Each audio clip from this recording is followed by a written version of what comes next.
do you think Ben Johnson has to do to make Caleb Williams work in the NFL? And Ben? Caleb Williams didn't just arrive in the league, he erupted into it like a spark plug that refused to burn out. From the moment the Chicago Bears handed him the starting job, the conversation around the league shifted from curiosity to shock. Caleb Williams looks like more than just the #1 pick. He looks like a franchise changer. Caleb Williams is one of the top 5 most clutch quarterbacks in football right now. When the game is on the line and we need him to make a play, he has ice in his veins. And I just think it's just the maturation of the growth that he's been showing and the greatness that he has, man. So like I said, just happy for him to be able to, he thrives in those scenarios. He doesn't flinch at all. So we know if the game is close, Caleb's going to, make it happen. What set everything off wasn't just the hype, the commercials, the bright lights, or the expectations. It was how the rookie handled pressure. Real pressure. Fourth quarter pressure. Game on the line pressure that exposes frauds and crowns legends. And as sources claim, NFL veterans started noticing something different in Williams from week 1. He didn't panic when drives stalled. He didn't crumble when the O-line broke down. He didn't blink when blitz-heavy defenses tried to rattle him. Instead, he played like the moment slowed down for him, like he had ice running through his veins and a highlight reel forming in real time. Caleb's a unique talent. He really is, and I give him a lot of credit. So many people there was so much made of him coming here, and a lot of people forgot he'd only started 7 games in his career before he got to USC. He still was, and in some ways still is, very young and very early on in his career in terms of what he's going to have an opportunity to accomplish. But for him to have the courage to come into this situation, help us really jumpstart a program, a new team, a new conference, new part of the country, showed the belief he has in himself as a player, and he's just grown and grown and grown. And it's been a great journey so far, but I think Caleb and I both agree that the best is yet to come. Early in the season, he orchestrated back-to-back fourth quarter scoring drives against top defenses, including that wild comeback against Detroit where he launched a 39-yard strike while getting smashed in the ribs. Analysts called it reckless. Legends called it special. The man wasn't chasing stats, he was chasing wins. The locker room felt it immediately. As sources claim, veterans whispered that they hadn't seen this type of late-game calmness since early Patrick Mahomes. Not comparing styles, comparing nerve. The same nerve that makes defensive coordinators start sweating when the clock hits 2 o'clock and the ball is in one man's hands.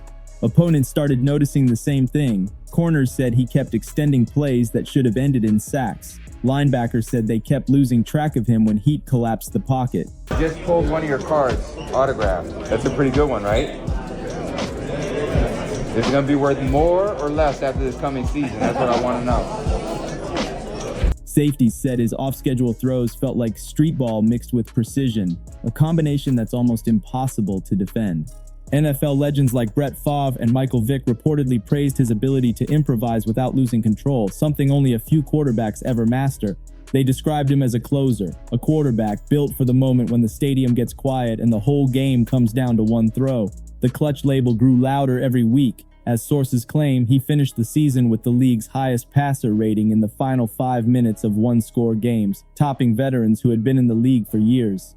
Even more wild, he posted 8 comeback drives before the end of December, something no Bears rookie had ever done. Not one. Now you go on to another #1 overall pick in Caleb that has certainly a different physical style of play than Jared. And Ben is going to have to adapt that system to the strengths of Caleb. And I think when I saw Caleb play last year, when he was at his best, the ball came out of his hands quickly. He was very decisive. He was getting to his reads quickly. And I'm sure Ben is going to try to say, and he's looked at all the film as well, when Caleb holds the ball for a long time, it's not as good. He's got to drop back. He's got to evaluate the coverage. He's got to find the weak spot of the coverage, and you got to make an accurate throw. The franchise that once struggled to find a franchise quarterback suddenly had a young superstar who thrived when everything was on the line. The streets started calling him cold-blooded Caleb. Coaches called him a natural finisher. Legends called him rare. Clutch isn't a nickname, it's a resume. And by the time the league realized what was forming in Chicago, it was too late. The kid had already taken the mantle. When NFL legends start talking about clutch quarterbacks, they usually bring up names like Tom Brady, Joe Montana, Aaron Rodgers, or Patrick Mahomes, dudes who turned pressure into art. But as sources claim, this season, those same legends started adding another name to the mix. Caleb Williams, and they weren't just hyping him. They were studying him, breaking down his film, calling out things only quarterbacks recognize, the tiny details that separate stars from superstars. Kurt Warner pointed out how Williams didn't just extend plays, he controlled them. Instead of scrambling in panic, he manipulated defenders with his eyes and pump fakes. Donovan McNabb highlighted his footwork, saying most rookies get jittery in collapsing pockets, but Williams kept his base stable even when chaos was inches away. And the craziest praise came from Peyton Manning. Peyton privately told people he'd never seen a rookie with this level of late-game command in years. You don't care you don't have experience. You just say, hey, this is our year. This is what we believe. We're going to go win this game. And that's what Caleb Williams did. And now we look at him as, man, this guy shows up in the postseason. The legend saw something deeper, the ability to diagnose coverages pre-snap and still adapt post-snap when the picture changed. That's elite-level processing, something rookies rarely pull off consistently. Film analysts noticed that in crunch time, final 5 minutes down one score, Williams' decision-making actually improved. Reads got faster, throws got more accurate, pocket movements got cleaner. Most quarterbacks tense up, their mechanics tighten, they overthink the moment. Williams, he loosened up, almost playing freer than he did in the first quarter. That's when legends started saying he had the clutch gene, something you can't coach, can't teach, and can't fake. Former defenders like Richard Sherman said Williams had a cold arrogance under pressure, the kind that makes defenders worry that no matter how well they play, he'll still find a way to beat them. Ray Lewis reportedly said the same thing, that Williams had the type of poise he'd only seen in quarterbacks who embraced chaos instead of fearing it, and the numbers backed it up every week. Williams led the league in passer rating under pressure. He was top 3 in completion percentage when blitzed, and he had the fewest turnover-worthy plays in the final 2 minutes among all starting quarterbacks. That's not rookie behavior, that's legendary behavior. Even more wild, legends said his clutch ability looked natural, not forced. He didn't celebrate wildly, he didn't taunt defenders, he didn't need theatrics. He just walked onto the field and took control like the moment belonged to him. That's why the praise kept growing louder, from retired Hall of Famers to active stars studying his tape behind the scenes. They all said the same thing. Caleb Williams had the it factor, the rare gift that only shows up when the game gets tight and every throw matters. That's when he shines brightest. The league didn't call Caleb Williams clutch just because of reputation. It was the moments, the high-pressure drives that had fans, players, and coaches losing their minds. The first major clutch moment came early in the season against the Minnesota Vikings. Fourth quarter, down 5, 2 minutes left, starting at his own 18-yard line. Rookie quarterbacks crumble in those situations. Williams marched down the field in 6 plays, hitting a 27-yard laser over the middle, converting a 3rd and long with a scramble that had 3 defenders slipping, and finishing the drive with that insane sidearm touchdown that looked like something off a video game glitch. That was the night the league took notice. Then came the Lions game, the moment that turned him into a national headline. Late fourth quarter, down 3, Detroit sending 6 rushers almost every play. Williams got rocked repeatedly, but every time he hit the ground, he popped right back up. The final play looked unreal. Rolled left, planted on one foot, fired a deep bomb between 2 defenders for the dagger. Even Lions defenders said afterward they didn't understand how the ball got there. That clip hit every sports show in the country. Legends began calling privately to coaches saying, "That kid is built for prime time." One of the wildest clutch moments happened against Green Bay. A freezing December night at Lambeau, the type of cold that turns footballs into bricks. 3rd and goal with 16 seconds left. Williams audibled out of the original play and switched to a misdirection concept that caught the Packers in man coverage. Hit the receiver in the corner. Game winner, walk-off moment. A Packers veteran told reporters afterward that Williams was playing chess when everyone else was playing checkers. Another example came in Week 15 against the Broncos. Chicago down 8 with 90 seconds left, no timeouts. That's usually a funeral for a rookie. Williams went no huddle the whole drive, hit 4 straight sideline completions, then punched in the 2-point conversion with a scramble so nasty that 2 linebackers collided trying to stop him. The Bears bench exploded. Analysts said it was one of the best rookie clutch drives they'd ever seen. But the craziest moment of all might have been the Cardinals game. Chicago down 4 with 54 seconds left. First play of the drive, Williams avoided a sack by doing a literal 360 spin, broke out of the pocket, pointed downfield like a point guard calling a play, and delivered a 42-yard dot. Every fan in the stadium knew what was coming next. He closed the drive with a touchdown that felt inevitable. That was the night people really started using the word superstar. And by the end of the season, Williams had stacked so many clutch moments that nobody could ignore the pattern. When the lights got brightest, he got better. Clutch quarterbacks don't get that way by accident.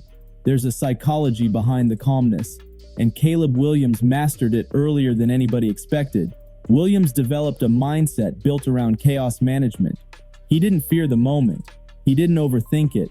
He embraced it. Every time a game got tight, he locked in mentally in a way that coaches said reminded them of elite late-game killers from past eras.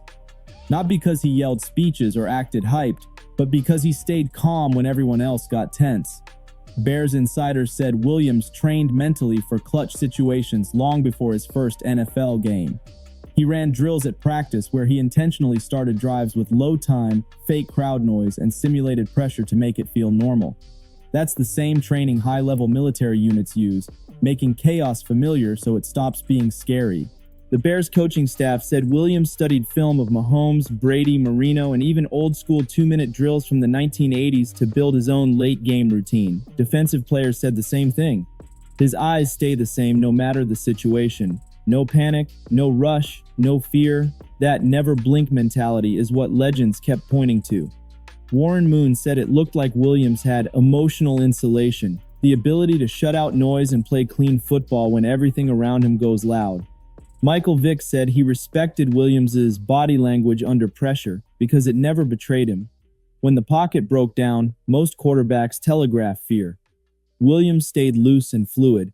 Even wilder, he spent the offseason working with performance psychologists to fine-tune his composure. He learned breathing techniques to lower stress levels mid-drive. He practiced visualization to prepare for late-game scenarios. He used reaction drills to speed up decision-making. That work paid off instantly. Clutch moments became a routine part of his game, like he'd been doing it for years. Teammates said they fed off that energy. When the offense huddled up needing a game-winning drive, they didn't feel panic. They felt confidence. The quarterback's tone becomes the team's heartbeat, and Williams kept that heartbeat steady. That's why legends rave about him, not just because he makes big plays, but because he makes everyone believe the big plays are coming. Even opponents sensed it. Several defenders said when Williams got the ball in the fourth, they felt like they were waiting for the explosion. The psychology behind his clutch performances is simple. Treat pressure like opportunity, not danger. Williams transformed the hardest moments into the stage where he thrives. And once a quarterback develops that mentality, it becomes a nightmare for every defense in the league. By the end of the season, the hype around Caleb Williams wasn't just noise. It became a full-blown movement. Analysts, legends, scouts, and players were all saying the same thing. Caleb Williams was built for big moments. He wasn't just good, he was dangerous when games got tight. Multiple teams adjusted their defensive game plans specifically for him, something that usually happens only for top-tier veterans. They backed off blitzing because blitzing made him more effective. They stopped playing man in key moments because he torched it. They tried zone, they tried spy packages, they tried mixing disguised coverages, but nothing could consistently shake him. What impressed people most was the maturity. Williams never got rattled by mistakes. He never got scared of pressure. He shook off bad drives with the same calmness he showed after winning ones. That stability made legends step in publicly and call him the next big problem of the league. Several Hall of Fame quarterbacks privately discussed how fast Williams had mastered concepts they didn't learn until year 3 or 4. That alone had front offices around the league reevaluating how early quarterbacks should be thrown into starting roles. Williams didn't just earn the clutch label, he owned it. He walked into stadiums knowing that if the game tightened up, he was the most dangerous weapon on the field. Opposing coaches said game prep for Williams felt like prepping for 2 quarterbacks. The structured playbook guy early in the game and the unpredictable, unstoppable creator late in the game. That dual threat mindset without needing to run the ball recklessly is what made him so hard to defend. And his final clutch ranking stats were insane. No 1 in passer rating in final 2 minutes of one-score games. No 1 in touchdown passes under pressure. No 2 in completion percentage when blitzed. No 1 in total fourth quarter scoring drives among rookies in over 20 years. Those numbers gave legends all the proof they needed to crown him the future face of the league. The streets started calling him Primetime Caleb. Fans started saying he brought Chicago back to life. And across the NFL, teams were panicking because they knew the Bears finally had a quarterback who could destroy a defense in the fourth quarter without hesitation. Caleb Williams is clutch because he doesn't wait for the moment. He takes it. Every late game snap becomes a personal challenge. Every drive turns into a statement. And every comeback becomes another reason why the NFL's biggest names say he's destined to be a superstar for years to come. If you enjoyed this story, make sure to like and subscribe for more.